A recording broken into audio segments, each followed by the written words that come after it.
안녕하세요. 오늘은 2020년 4월 19일 부활 후 두 번째 주일입니다. 그리스도께서 부활하셨습니다. 그리스도께서 참으로 부활하셨습니다. 할렐루야. 아멘. 이제 우리 예배의 부름송 나의 입술의 모든 말과 찬양 드리도록 하겠습니다.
성부와 성자와 성령의 이름으로 아멘. 우리가 죄 없다고 하면 이는 자신을 속이는 것이요 진리가 우리 안에 있지 않기 때문입니다. 그러나 우리가 우리 죄를 고백하면 신실하시고 의로우신 하나님께서 우리들의 죄를 용서하시고 모든 불의에서 깨끗하게 해 주실 것입니다. 우리 묵도하면서 참회의 기도로 드리도록 하겠습니다. 다 같이 하나님 아버지께 우리들의 죄를 고백하십시다. 지극히 자비로우신 하나님, 우리는 우리 자신이 죄의 본성을 가지고 깨끗하지 못함을 고백하나이다. 우리는 하나님을 거역하는 말과 생각과 행위로 죄를 지었으며 당신께서 하라고 하신 것은 하지 않고 하지 말라고 하신 것은 함으로써 당신 앞에 죄를 범하였나이다. 우리는 마음을 다하여 주님을 사랑하지 못했으며 내 이웃을 내 몸과 같이 사랑하라고 하신 말씀을 순종치 않으므로 당신으로부터 영원한 형벌을 받아 마땅한 죄인임을 고백합니다. 이제 비옵나니 당신의 아들 예수 그리스도의 보혈의 공로를 보시고 저희들에게 긍휼을 베풀어 주시옵소서. 저희들의 죄를 용서하시고 새롭게 하여 주시며 인도하여 주셔서 저희들이 당신의 뜻 안에서 기쁨으로 주의 길을 가게 하시고 하나님 아버지의 거룩하신 이름에 영광을 돌리게 하옵소서. 아멘.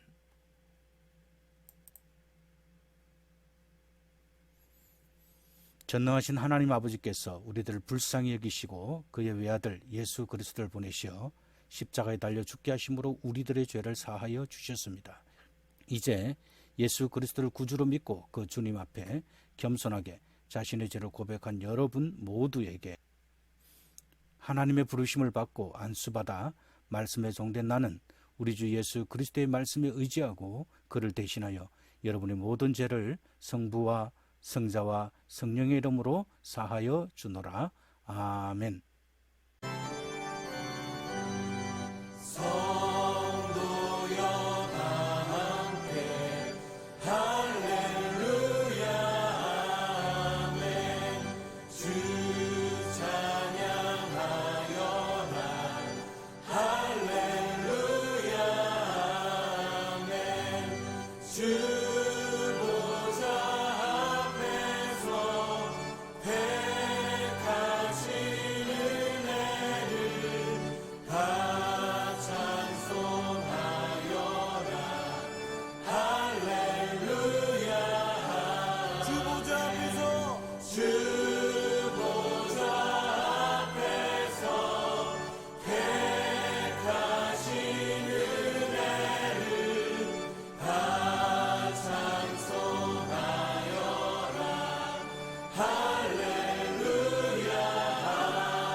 평화 안에서 주님께 기도하십시다. 주여 우리에게 긍휼을 베풀어 주소서. 위로부터 오는 평화와 우리들의 구원을 위하여 주님께 기도하십시다. 주여 우리에게 긍휼을 베풀어 주소서. 세계와 조국의 평화, 미국과 우리들의 이웃, 그리고 하나님의 교회의 안녕과 모두가 하나됨을 위하여 주님께 기도하십시다. 주여 우리에게 긍휼을 베풀어 주소서. 오늘 부활절의 두 번째 주일에 성삼일째 하나님의 이름으로 모여 부활의 주님께 예배하며 영광을 돌리는 우리 교회의 성도들과 온 세계 하나님의 백성들을 위해 주님께 기도하십시다. 주여 우리에게 긍휼을 베풀어 주소서. 은혜로우신 주님, 우리를 도우시고 구원하시며 위로하시고 보호하시옵소서. 아멘. 성시기도 시편 148편입니다.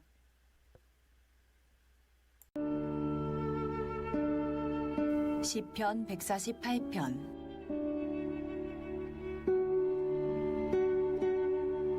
할렐루야. 하늘에서 여호와를 찬양하며 높은 데서 그를 찬양할지어다. 그의 모든 천사여 찬양하며 모든 군대여 그를 찬양할지어다. 해와 달아 그를 찬양하며 밝은 별들아 다 그를 찬양할지어다. 하늘의 하늘도 그를 찬양하며 하늘 위에 있는 물들도 그를 찬양할지어다. 그것들이 여호와의 이름을 찬양함은 그가 명령하심으로 지음을 받았음이로다. 그가 또 그것들을 영원히 세우시고 패하지 못할 명령을 정하셨도다. 너희 용들과 바다여 땅에서 여호와를 찬양하라.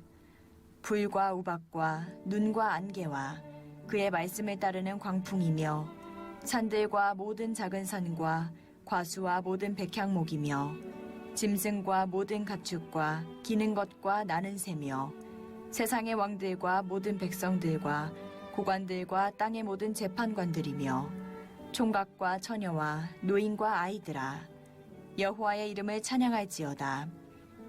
그의 이름이 홀로 높으시며 그의 영광이 땅과 하늘 위에 뛰어나심이로다. 그가 그의 백성의 뿔을 높이셨으니 그는 모든 성도 곧 그를 가까이 하는 백성 이스라엘 자손의 찬양받으리시로다. 할렐루야. 영광송 1장입니다.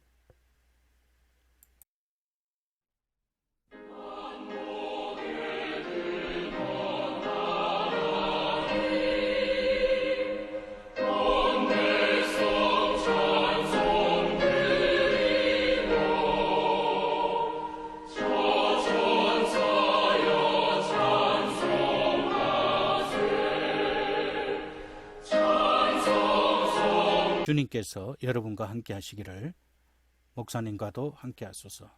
다 함께 기도하십시다. 전능하신 하나님 아버지, 우리 주 예수 그리스도의 신비스러운 부활을 믿고 그 부활의 주님을 찬양하오며 영광을 부활하신 주님께 돌리나이다. 간구하옵기는 저희들이 말로만 주님의 부활을 믿는 것이 아니라 저희들의 생활 속에서 부활의 신앙에 아름다운 모습들이 나타날 수 있도록 저희들을 인도하시고 지켜주시옵소서. 저희들이 이 땅 위에서 살아가는 동안 부활하신 주님을 나타내고 증거하는 신앙과 생활이 일치하는 삶이 되게 하시옵소서. 오늘 저희들이 하나님께 드리는 이 예배도 마음과 정성 그리고 뜻을 다하여 부활하신 주님을 경배하는 가운데 주님께서 주시는 놀라운 은혜를 체험하고 누리는 시간이 되게 하시옵소서. 지금부터 영원토록 살아계셔서 성부와 성령으로 더불어 한 하나님으로 우리를 다스리시는 당신의 아들 우리 구주 예수 그리스도의 이름으로 기원하옵나이다. 아멘. 오늘의 말씀 제1독경은 신약 역사서 사도행전 5장 12절에서 26절 말씀이 되겠습니다.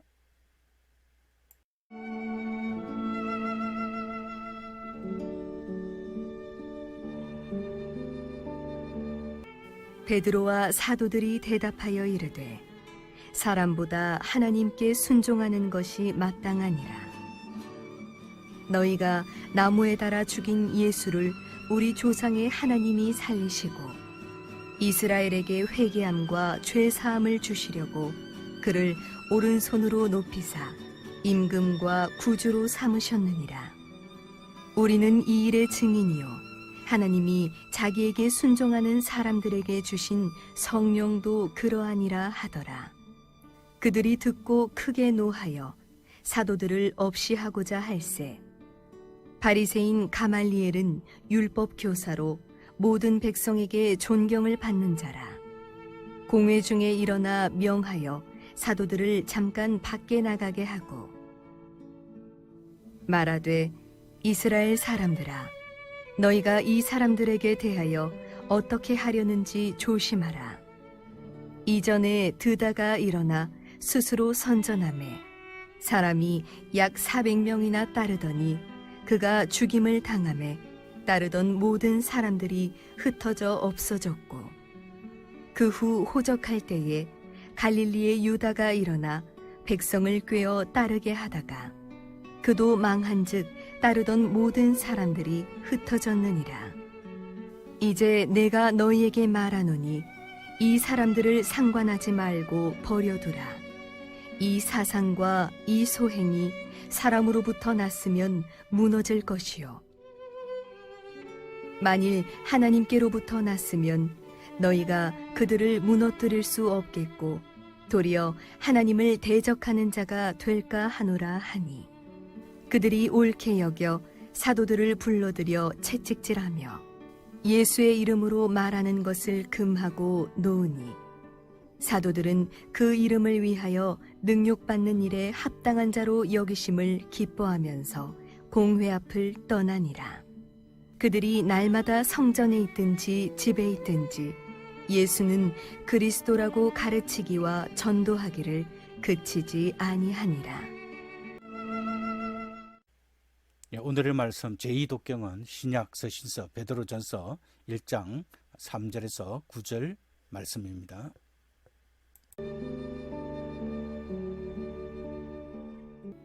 우리 주 예수 그리스도의 아버지 하나님을 찬송하리로다. 그의 많으신 긍휼대로 예수 그리스도를 죽은 자 가운데서 부활하게 하심으로 말미암아 우리를 거듭나게 하사 산 소망이 있게 하시며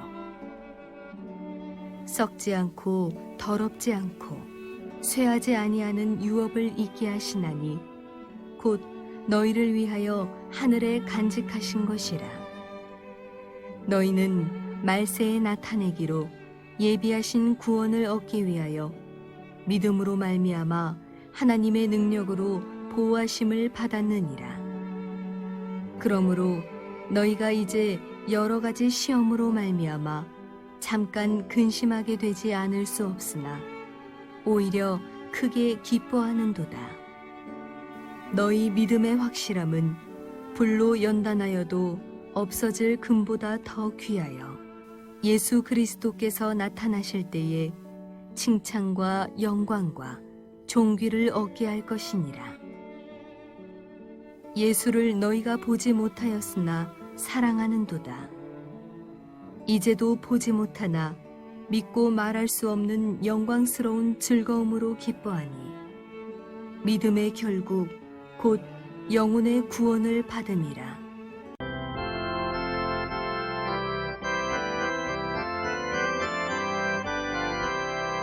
예수 구원했으니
이제 우리가 오늘의 기도 우리 다 같이 함께 우리가 기도하도록 하겠습니다. 먼저 오늘 자신과 또 우리의 가족들과 그리고 우리의 이웃들과 또 이 사회와 또 우리 미국과 한국 그리고 전 세계 모든 사람들을 놓고 우리가 이 시간 기도하도록 하겠습니다.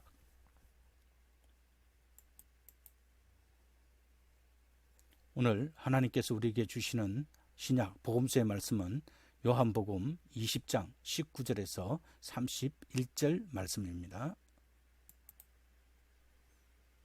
이날 곧 안식 후 첫날 저녁 때에 제자들이 유대인들을 두려워하여 모인 곳에 문을 닫았더니 예수께서 오사 가운데 서서 가라사대 너희에게 평강이 있을지어다. 이 말씀을 하시고 손과 옆구리를 보이시니 제자들이 주를 보고 기뻐하더라. 예수께서 또 가라사대 너희에게 평강이 있을지어다. 아버지께서 나를 보내신 것 같이 나도 너희를 보내노라. 이 말씀을 하시고 저희를 향하여 숨을 내쉬며 가라사대 성령을 받으라. 너희가 네 죄든지 사하면 사하여질 것이요 네 죄든지 그대로 두면 그대로 있으리라 하시니라. 12 제자 중 하나인 디도모라 하는 도마는 예수 오셨을 때에 함께 있지 아니한지라. 다른 제자들이 그에게 이르되 우리가 주를 보았노라 하니 도마가 가로되 내가 그의 못자국을 보며 내 손가락을 못자국에 넣으며 내 손을 그 옆구리에 넣어보지 않고는 믿지 아니하겠노라 하니라. 여드레를 지나서 제자들이 다시 집안에 있을 때에 도마도 함께 있고 문들이 닫혔는데 예수께서 오사 가운데 서서 가라사대 너희에게 평강이 있을지어다 하시고 도마에게 이르시되 내 손가락을 이리 내밀어 내 손을 보고 내 손을 내밀어 내 옆구리에 넣어보라. 그리하고 믿음 없는 자가 되지 말고 믿는 자가 되라. 도마가 대답하여 가로되 나의 주시며 나의 하나님이 시니이다. 예수께서 가라사대 너는 나를 본고로 믿느냐. 보지 못하고 믿는 자들은 복되도다. 예수께서 제자들 앞에서 이 책에 기록되지 아니한 다른 표적들도 많이 행하셨으나 오직 이것을 기록함은 너희로 예수께서 하나님의 아들 그리스도이심을 믿게 하려 하며 또 너희로 믿고 그 이름을 힘입어 생명을 얻게 하려 함이니라. 이것은 거룩한 주님의 말씀입니다. 주님께 감사합니다. 우리 다 같이 사도신조로 신앙 고백하도록 하겠습니다. 전능하사 천지를 만드신 하나님 아버지를 내가 믿사오며 그 외아들 우리 주 예수 그리스도를 믿사오니 이는 성령으로 잉태하사 동정녀 마리아에게 나시고 본디오 빌라도에게 고난을 받으사 십자가에 못 박혀 죽으시고 장사되어 엄부에 내려가셨다가 사흘 만에 죽은 자 가운데서 다시 살아나시며 하늘에 오르사 전능하신 하나님 우편에 앉아 계시다가 저리로서 산자와 죽은 자를 심판하러 오시리라. 성령을 믿사오며 거룩한 공예와 성도가 서로 교통하는 것과 죄를 사하여 주시는 것과 몸이 다시 사는 것과 영원히 사는 것을 믿사옵나이다. 아멘. 예, 이제 우리 찬양대 찬양 고통의 멍에 벗으려고 찬양 드리겠습니다.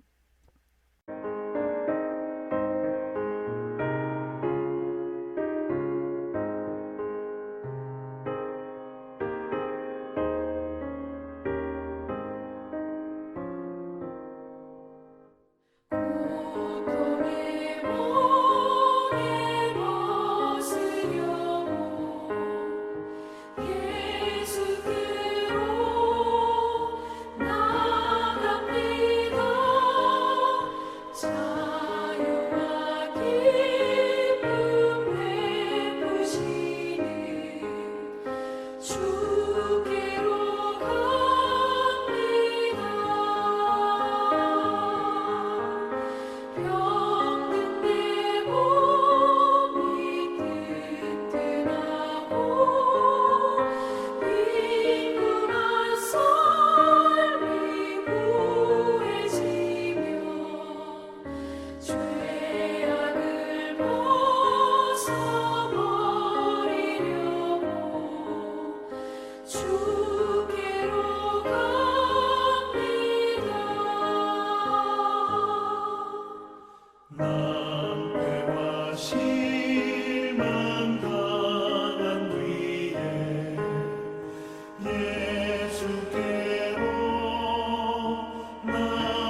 할렐루야. 오늘 그 이름을 힘입어 생명을 얻으리라라는 제목으로 여러분들과 함께 은혜 받기를 원합니다. 우리는 가끔 신문지상이나 TV에서 사람이 죽었다가 다시 살아난 이야기를 듣게 됩니다. 아니면 거의 죽음 직전까지 간 사람들의 이야기를 듣습니다.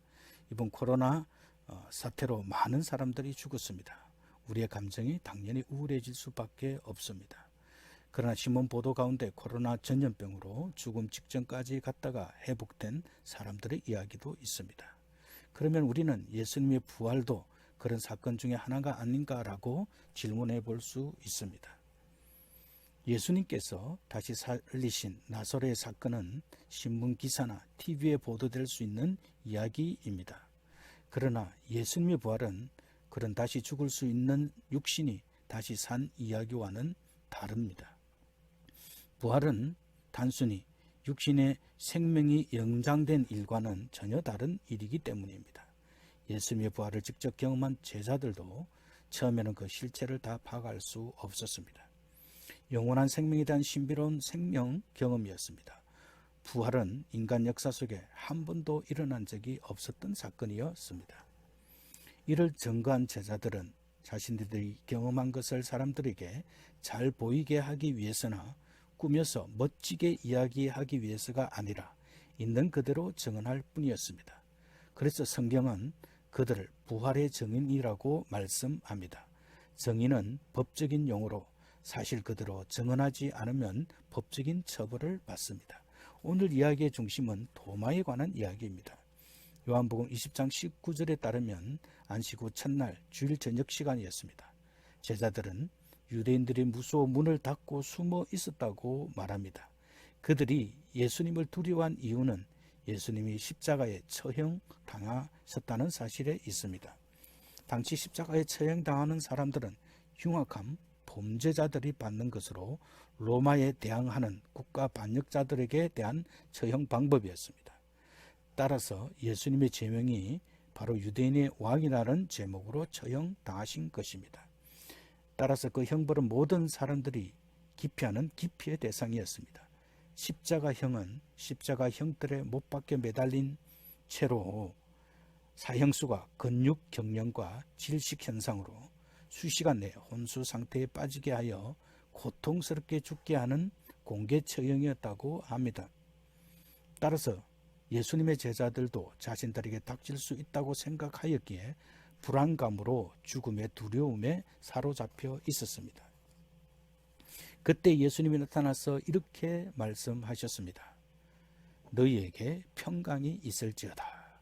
이 말씀을 하신 뒤에 자신의 손과 옆구리를 제자들에게 보여주셨습니다. 십자가에서 죽으실 때 생긴 상처입니다. 제자들은 자기들 앞에 나타나신 분이 바로 예수님이라는 사실을 깨닫고 기뻐했습니다. 그런데 그 자리에 12제자 중에 하나인 도마는 없었습니다.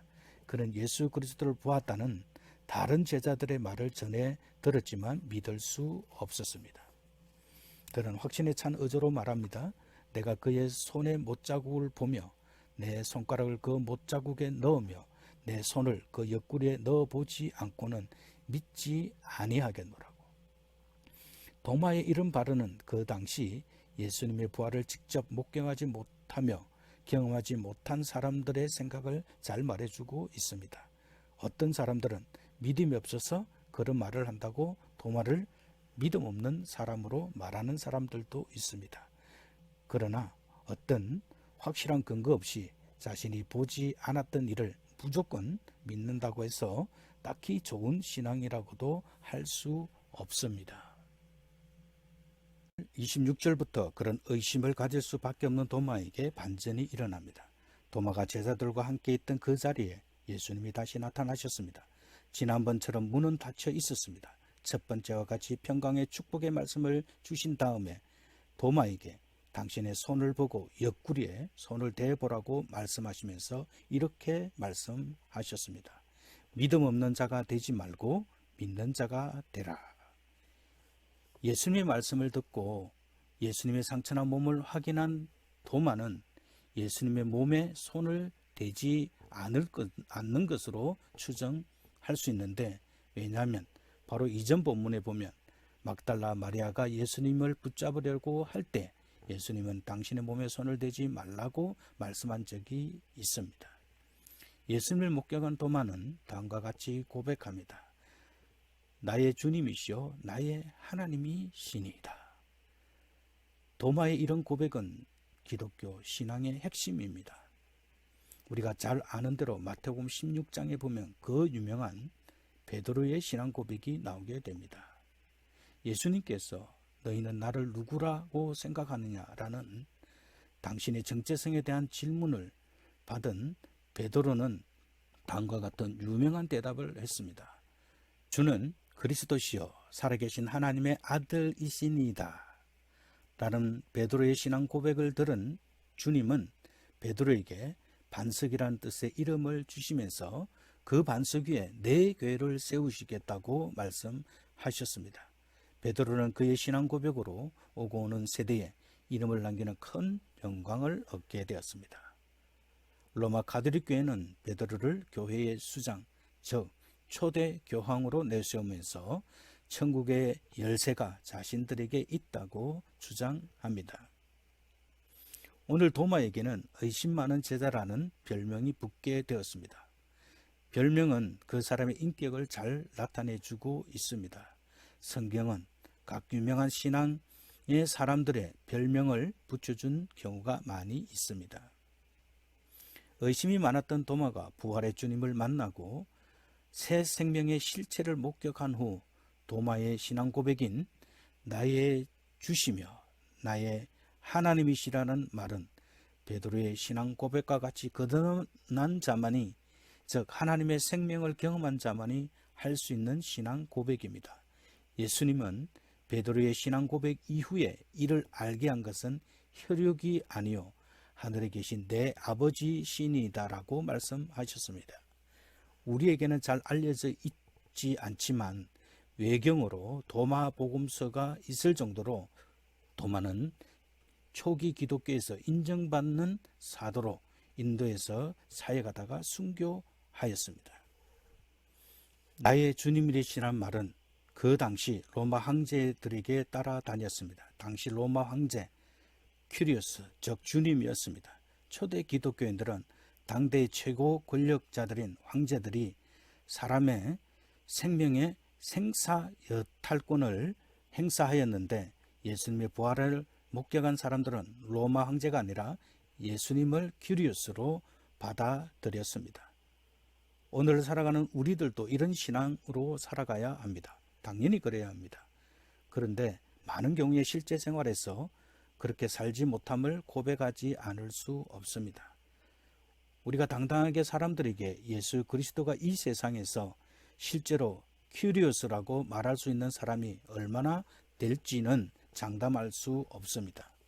오히려 물질이나 명예, 성공이 오늘날 큐리오스가 되어 가고 있습니다. 실제로 이 세상은 그런 방식으로 살아야 밟히지 않고 비굴하지 않고 살아갈 수 있기 때문입니다. 세상은 이렇게 굴러가고 있습니다.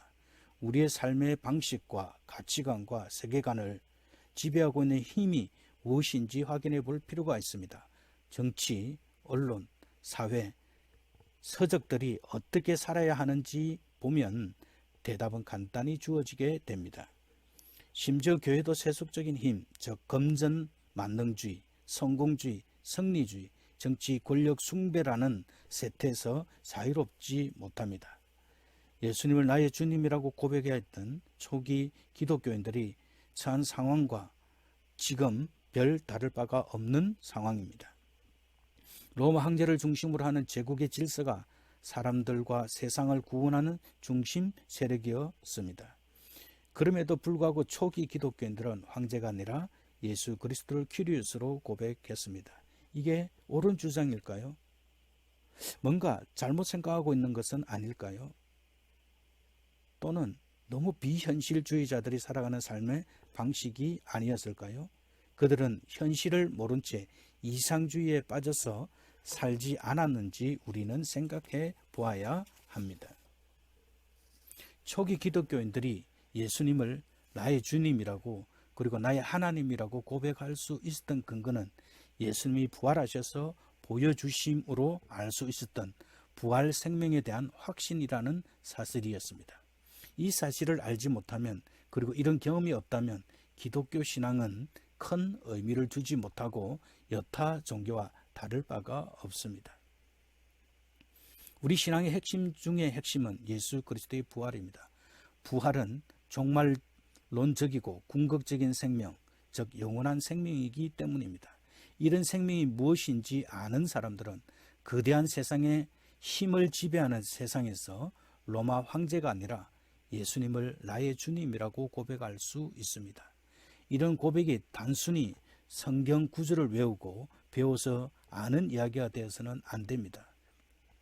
우리가 세상을 감당하는 나의 이야기가 되려면 예수님의 부활이 왜 생명의 근원인지를, 왜 부활의 예수님을 통해서만 생명을 얻을 수 있는지에 대한 확실한 믿음이 있어야 합니다. 예수님을 부활을 통하여 어둠의 죄와 죽음을 이기고 승리하셨다고 말합니다. 예수님은 사탄을 이기셨습니다.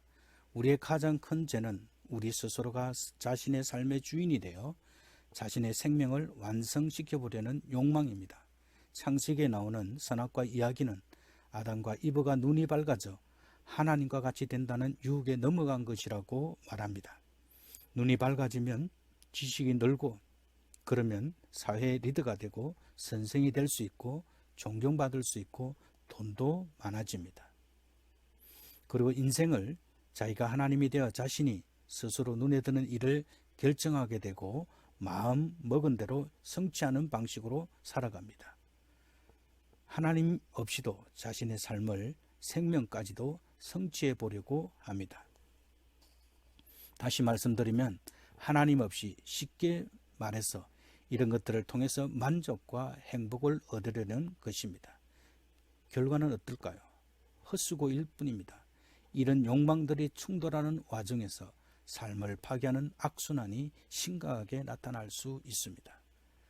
수단과 방법을 가리지 않고 또는 교모하고 세련된 편법을 통해서 자기 성취에 맹목적으로 매달리게 하는 타락한 정신에 굴복당한 채 살아갑니다.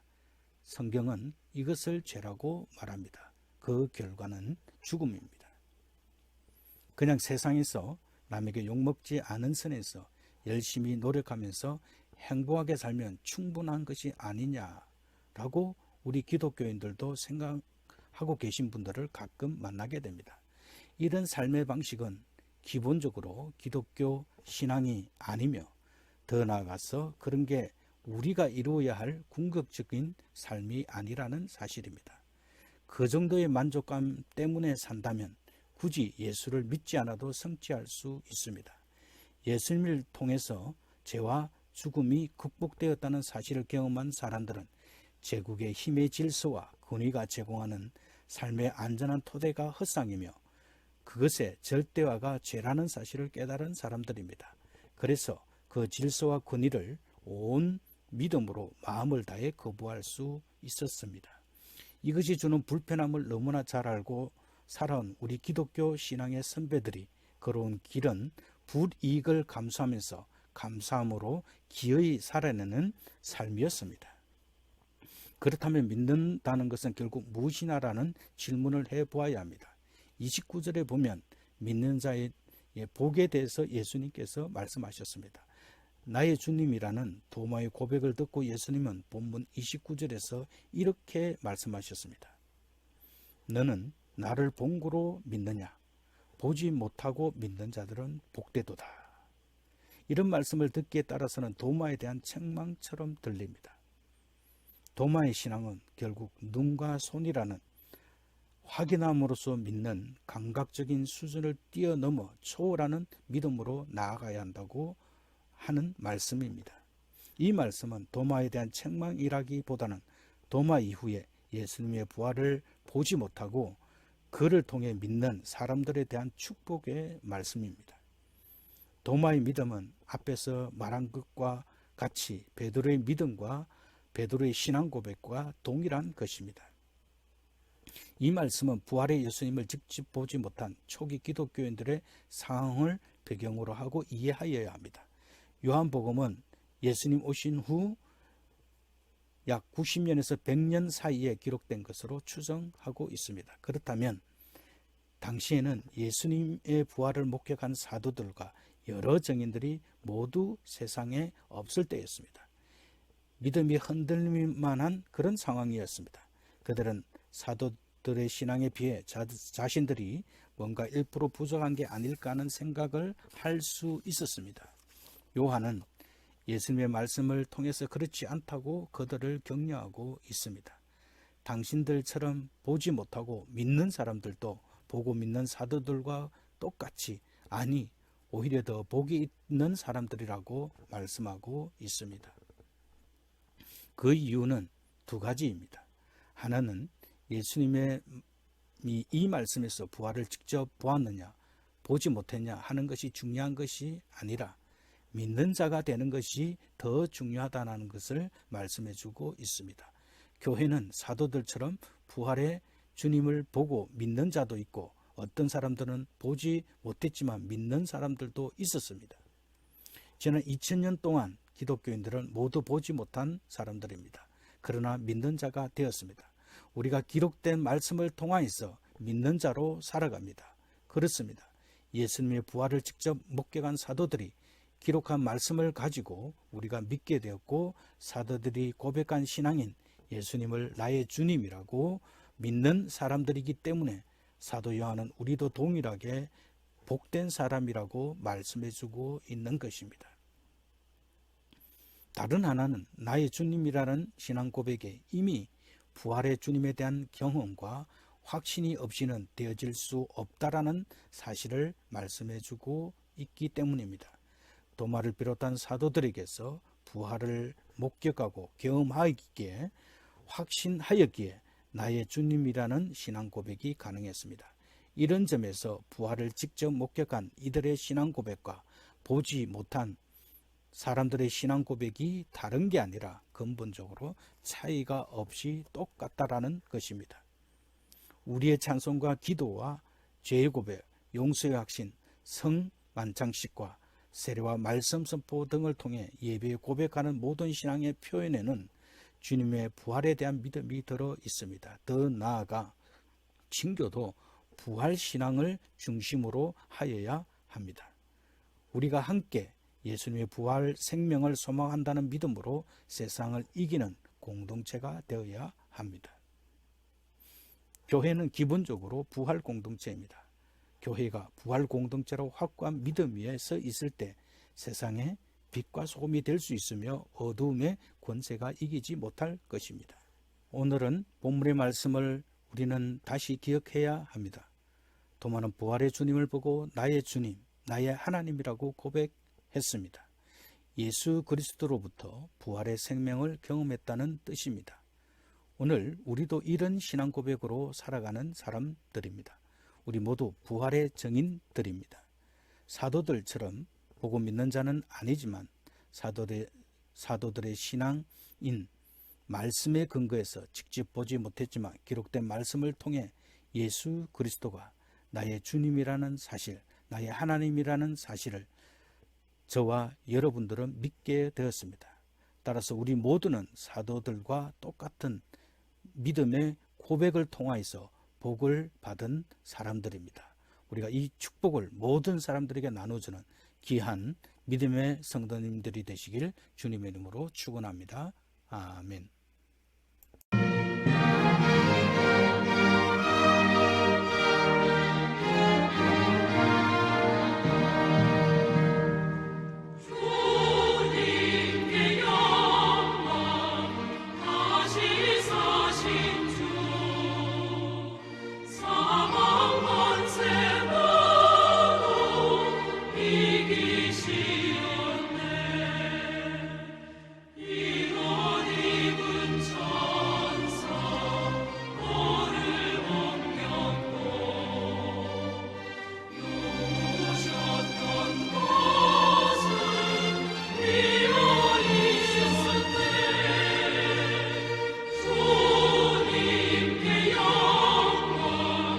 다시 사신